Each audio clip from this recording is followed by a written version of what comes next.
तो मुझे पता नहीं था साउंड बुकिंग करते करते इतनी रात हो जाएगी लौटने। रुको रुको बताता हूँ। तो ये मेरा भाई बिक्कू जो अभी अभी ग्वालियर से आता है, और इसे ग्वालियर से आते ही इसे लगा दिया जाता है पानी भरने के। तो पानी भरने के बाद फिर हम सब लोग निकल जाते हैं जल्दी से नए गाँव के लिए।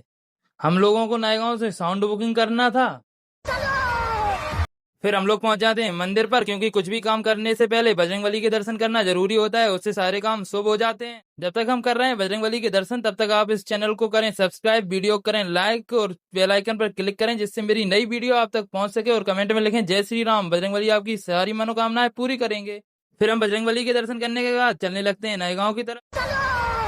और फिर हम पहुंच जाते हैं अपने ट्यूबवेल पर, जहां मुझे मिलता है मेरा टाइगर, जो कि बहुत मस्ती कर रहा था। तो बिक्कू भैया ग्वालियर से आए थे, इसे काफी दिन बाद मिले थे, तभी ये इतनी मस्ती कर रहा है। फिर बिक्कू भैया चले जाते हैं बड़े बाबा के पैर छूने के लिए, और मैं करने लगता हूँ अपने टाइगर के साथ थोड़ी मस्ती।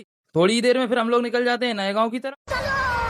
फिर आगे जाके मिलते हैं मुझे पापा और बाबा, जो कि होते हैं खेत में। तो इनसे थोड़ी देर मिलने के बाद फिर हम लोग निकल जाते हैं नए गाँव की तरफ अपने सफर। फिर हम थोड़ी देर में पहुंच जाते हैं नए गाँव, जहाँ शाम के समय होती है काफी भीड़, आप लोग देख सकते हैं। और फिर हम लोग जाते हैं साउंड की दुकान पर, जो कि बंद होती है। फिर बिक्कू भैया लगाते हैं साउंड वाले भैया को फोन। फिर साउंड वाले भैया बताते हैं जैसा साउंड आप लोगों को चाहिए वैसा तो मेरे पास है ही नहीं। फिर हम लोग पहुंच जाते हैं दूसरी साउंड की दुकान पर। फिर हम लोग करते हैं साउंड वाले भैया से बात, जो कि कुछ ज्यादा ही पैसे मांग रहे थे। तो इन बात करने के बाद फिर लोग निकल जाते हैं मोंड, क्योंकि हम लोगों को लगता है कि मोंड में अच्छा साउंड सिस्टम मिल जाएगा।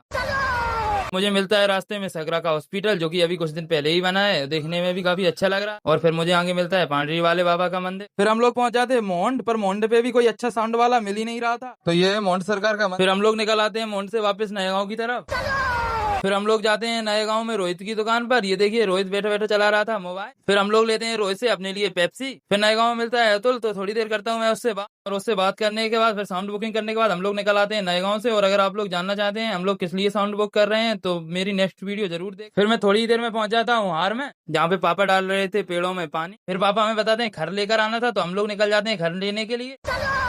फिर हम कुछ देर में पहुंच जाते हैं कोलू पर, जहाँ बैठे हुए हैं बंटू भैया के बड़े भैया। तो हम लोग इनसे बोल देते हैं कि मुझे घर चाहिए, तो हम ले लेते हैं घर। कहीं कहीं इसे पीना भी बोला जाता है, तो आप लोग कमेंट में बताएं आपके यहाँ इसे क्या बोला जाता है। फिर हम लोग पापा को घर देने के बाद निकल आते हैं घर की ओर। रास्ते में आ जाता है बिक्कू भैया को काम याद, तो हम लोग पहुंच जाते हैं कलू चाचा की चक्की पर, क्योंकि यहाँ से हमें लेना था अपनी डेयरी फार्म के लिए दाना। तो फिर दाना लेने के बाद हम लोग निकल आते हैं गाँव की तरफ। और फिर कुछ ही देर में हम लोग पहुंच जाते हैं गाँव। मेरी वीडियो में बने रहने के लिए थैंक। तो मेरे चैनल को करें सब्सक्राइब, जिससे मेरी न्यू ब्लॉग आप तक पहुंच सके।